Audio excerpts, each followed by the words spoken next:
इस सेशन में हम इंसर्ट के टैब से चार्ट के ऑप्शन को समझने की कोशिश करेंगे। देखिए, समटाइम हमें अपने एनुअल न्यूज़लेटर के अंदर या किसी डॉक्यूमेंट में चार्ट की ज़रूरत होती है, तो मैंने अक्सर नोटिस किया कि लोग माइक्रोसॉफ्ट एक्सेल पे जाते हैं, वहाँ पर चार्ट क्रिएट करते हैं, उससे कॉपी करते हैं और यहाँ पर लाकर पेस्ट करते हैं। तो माइक्रोसॉफ्ट वर्ड आपको अलाउ करता है कि आप यहीं पर ही रहते हुए चार्ट को क्रिएट कर सकते हैं। आपको वो तमाम फीचर्स जो कि एक्सेल में मिलते हैं वो तमाम चीज़ें यहाँ पर भी मिल सकती हैं और आपको किसी दूसरे सॉफ्टवेयर में जाने की ज़रूरत भी नहीं पड़ती। तो ये किस तरह से पॉसिबल है? हम जाते हैं इंसर्ट और चार्ट के ऑप्शन पर क्लिक करते हैं। आप देखें, जिन लोगों को एक्सेल की नॉलेज है वो नोटिस करेंगे कि जो काम हम एक्सेल में करते हैं वही सारे काम हम एग्जैक्टली यहाँ पर आसानी से परफॉर्म कर सकते हैं। मैं यहाँ पर बहुत ज़्यादा डिटेल में बात नहीं करूँगा बिकॉज के ऑलरेडी मेरी एक्सेल में चार्ट से रिलेट एक बहुत ही ज़बरदस्त वीडियो मौजूद है। तो इन डेप्थ पढ़ने के लिए मेरी रिक्वेस्ट होगी कि आप मेरे एक्सेल के फोल्डर में जाएं और वहां से चार्ट से रिलेट वीडियोस को एक दफ़ा ज़रूर देख लें ताकि आपके यहाँ तमाम बेसिक कॉन्सेप्ट्स क्लियर हो जाएं और चीज़ों की रिपीटेशन भी ना हो, हमारा टाइम थोड़ा सेफ हो जाए। तो जैसे ही मैंने इंसर्ट चार्ट के ऑप्शन पर क्लिक किया, आप देखें हमें सवाल करता है कि आपको कॉलम चार्ट क्रिएट करना है या लाइन चार्ट या पाई चार्ट या बार, और पूरे तमाम चार्ट्स की जो डिटेल्स हैं वो हमें यहाँ पर दिखा रहा है। अगर कॉलम चार्ट क्रिएट करना है तो कॉलम चार्ट आपको क्लस्टर कॉलम चार्ट क्रिएट करना है या स्टैक कॉलम चार्ट क्रिएट करना है या परसेंटेज में क्रिएट करना है या 3D में क्रिएट करना है, राइट? तो ये सारे फीचर्स एक्चुअली आपको पता होंगे, एक्सेल में भी इसी तरह से ही है। तो मैं बहुत ही सिंपली एक 2D कॉलम चार्ट सेलेक्ट कर रहा हूँ और जस्ट मैंने ओके किया और आप नोटिस करें कि जो स्क्रीन यहाँ पर ओपन हो रही है वो माइक्रोसॉफ्ट एक्सेल की स्क्रीन है, राइट? लेकिन डाटा जो है वो वर्ड के अंदर, चार्ट जो है वो वर्ड के अंदर क्रिएट हो रहा है। अब एक्सेल में जिस तरह से हम काम करते हैं वैसे ही कर लेते हैं। सपोज करें कि मेरे पास 2 रीजन्स हैं और उन 2 रीजन्स में 6 मंथ की सेल्स का डाटा मुझे यहाँ पर टाइप करना है और उसकी कंपैरिजंस दिखानी है। तो जहाँ सीरीज 1 और सीरीज 2 लिखा हुआ है, मैं यहाँ पर रीजन्स के नाम लिख देता हूँ, like east and then west, और रीजन 3 मेरे पास नहीं है, सो मैं कॉलम डी पर राइट क्लिक कर रहा हूँ और उसे डिलीट कर देता हूँ। ये डाटा मेरा डिलीट हो गया। कैटेगरी 1 में मेरे पास डिफरेंट मंथ है, तो मैंने यहाँ पर Jan, Feb, March, April, May and then June. अच्छा, आप सीरीज रेंज से ज़्यादा जब डाटा टाइप करेंगे ना तो देखें आपको ये प्रॉम्प्ट करेगा, राइट? तो कोई मसला नहीं, आप सिंपली ओके करें, वो खुद देखें रेंज आपकी एक्सपैंड हो जाएगी। अब डिफरेंट मंथ के अंदर चूंकि डिफरेंट सेल्स भी है तो इसलिए मैं सेल्स यहाँ पर रेंडमली लिख देता हूँ। ये मेरे पास इन मिलियन सेल्स आ रही है, अज्यूम करते हैं जनवरी से लेकर जून तक की सेल्स ईस्ट रीजन की, और सिंपली मैं वेस्ट रीजन की सेल्स यहाँ पर टाइप कर रहा हूँ जो जनवरी से जून तक के रीजन्स के अंदर हमने जनरेट की है। और वंस जब ये डाटा टाइप हो गया, आप देखें लाइव हमारा चार्ट जो है वो अपडेट हो रहा है, सारी चीज़ें नज़र आ रही हैं, ईस्ट एंड वेस्ट रीजन दोनों के कॉलम्स हमें नज़र आ रहे हैं, वैल्यूज़ नज़र आ रही हैं। अच्छा, ये एक्सेल है। अगर आप, अच्छा, जो लोग जानते हैं एक्सेल वो लोग कहेंगे कि यार यहाँ सारे फीचर्स तो आ नहीं रहे, तो यहाँ एक आइकॉन है हमारे पास, edit data in Excel option, Microsoft Excel. Just मैं इस आइकॉन पर क्लिक कर रहा हूँ और आप देखें ये एक्सेल जो है वो मेरा एक्सपैंड हो गया और अब मेरे पास वो सारे फीचर्स अवेलेबल हो गए जो कि एक्सेल के अंदर है, आप नोटिस कर सकते हैं।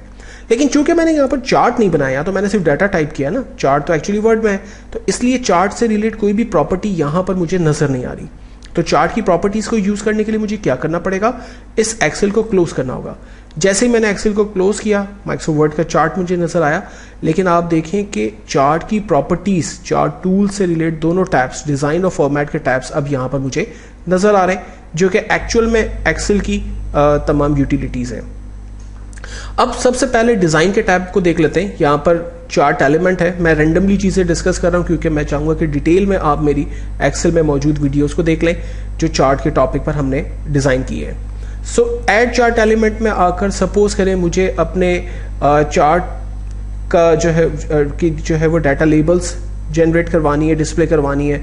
तो आप देखें जैसे ही मैंने सेंटर पर क्लिक किया, डाटा लेबल्स हर एक का रेवेन्यू जो एक्चुअल है वो यहाँ मुझे नजर आ रहा है। सेंटर में इनसाइड कर सकते हैं, इनसाइड बेस कर सकते हैं, आउटसाइड एंड कर सकते हैं, ठीक है? ये हम पे डिपेंड करता है हम किस तरह से उसे दिखाना चाहते हैं। अगर मुझे इसे डाटा टेबल के फॉर्म के अंदर दिखाना है तो देखें नीचे हर एक का डाटा फॉर्म कलर वाइज अलग अलग कलर से इंडिकेट कर रहा है। ईस्ट का पूरा डाटा दिख रहा है, देन वेस्ट का डाटा दिख रहा है। तो जैसे भी आप डाटा की डिस्प्ले करवाना चाहते हैं ये आप पे डिपेंड करता है। तो इस सिचुएशन में मैं कहता हूं कि मुझे इनसाइड एंड चाहिए, हर एक की वैल्यूज ये मेरे पास आ गई। और अगर मैं इसमें मजीद कोई वर्किंग करना चाहूँ तो क्विक लेआउट में चले जाते हैं। यहाँ पर देखें डिफरेंट टाइप के लेआउट्स मौजूद हैं। हर लेआउट के अंदर अपने कुछ स्टाइल्स बने हुए हैं उनको सेलेक्ट करके आप अपने चार्ट को एक बेहतर तौर पे प्रेजेंट, जिस तरह से भी प्रेजेंट करवाना चाहें वो प्रेजेंटेशन यहां से ले सकते हैं। अगर आपको चार्ट की कलर स्कीम्स को चेंज करना है तो यहां पर दी हुई कलर स्कीम को आप अपनी मर्जी से चेंज कर सकते हैं, और जिस भी कलर को आप यहां पर चूज करेंगे, जैसे सपोज करें मैंने ब्लू कलर स्कीम को यहां पर चूज किया है, तो उसी से रिलेटेड चार्ट के स्टाइल सब मुझे यहां नजर आ रहे हैं। आपको देखें यहां पर सारे कलर्स जो है वो ब्लू कलर से रिलेट हमें नजर आ रहे हैं, बिकॉज कि मैंने यहां पर चार्ट के कलर को ब्लू स्टाइल में लिया हुआ है। अज्यूम करें कि मैंने यहां पर चार्ट के कलर्स को ग्रीन के साथ ब्लू कलर के कॉम्बिनेशन में दिया हुआ है, तो आप देखें अब यहां पर इसके स्टाइल्स में ग्रीन और ब्लू का कॉम्बिनेशन मेरे पास बनते हुए आ रहा है, राइट है। तो आप अपने चार्ट की किस तरह से प्रेजेंटेशन देना चाहते हैं ग्राफिकली स्टाइल के अंदर, वो आप स्टाइल यहां पर सिलेक्ट कर सकते हैं।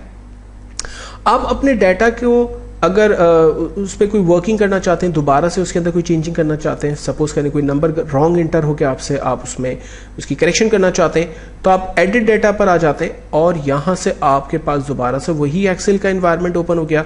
और अगर कोई मिस्टेक आपने की है टाइपिंग के अंदर तो डेफिनेटली आप उसको करेक्ट कर सकते हैं। लेट अज्यूम करें कि मार्च के अंदर हमारा 25 मिलियन सेल्स नहीं थी बल्कि 35 मिलियन सेल्स थी। सो मैंने जैसे ही एंटर करना है, टाइप करने के बाद अभी एंटर नहीं किया, आप नोटिस कीजिएगा कि मार्च का जो कॉलम है मेरा ईस्ट रीजन का वो इंक्रीज हो जाएगा, राइट। तो लाइव हमारे पास डाटा जो है वो चेंज होता हुआ हमें नजर आ रहा है। अब चूंकि ये कॉलम चार्ट है, सपोज करें मुझे चार्ट की टाइप को चेंज करना है, तो मैं चेंज चार्ट टाइप में चला जाता हूं और यहां से सपोज मैं इसे लाइन के अंदर कन्वर्ट कर सकता हूं। पाए के अंदर, पाए तो बनता ही एक सीरीज का है, मैं इसे बार के अंदर अलबत्ता कन्वर्ट कर सकता हूं जो बेहतर तौर पर मेरे डाटा की प्रेजेंटेशन दे रहा होगा। सिंपली मैंने ओके किया, ये डाटा बार चार्ट के अंदर कन्वर्ट हो गया। चार्ट का दूसरा टैब है हमारे पास फॉर्मेट का टैब। हम चार्ट की फॉर्मेटिंग कर सकते हैं, लाइक उसके बॉर्डर के स्टाइल के कलर को हम चेंज करना चाहें, उसकी थिकनेस को चेंज करना चाहें, उसमें अपनी मर्जी से कोई कलर फिल करना चाहें इनसाइड एरिया तो हम कर सकते हैं। चार्ट की जो आउटलाइन है उसके कलर को हम यहाँ से चेंज करना चाहें कर सकते हैं, और अगर उसकी थिकनेस हमें चेंज करनी है विड्थ, तो मैं यहाँ से उसकी थिकनेस को चेंज कर सकता हूँ। उस पर कोई इफेक्ट्स अप्लाई करने जो हमने पहले पिक्चर्स और शेप्स के अंदर देखें वही सारी चीज़ें यहाँ पर अवेलेबल है, हम उस पर कोई इफेक्ट्स अप्लाई कर सकते हैं।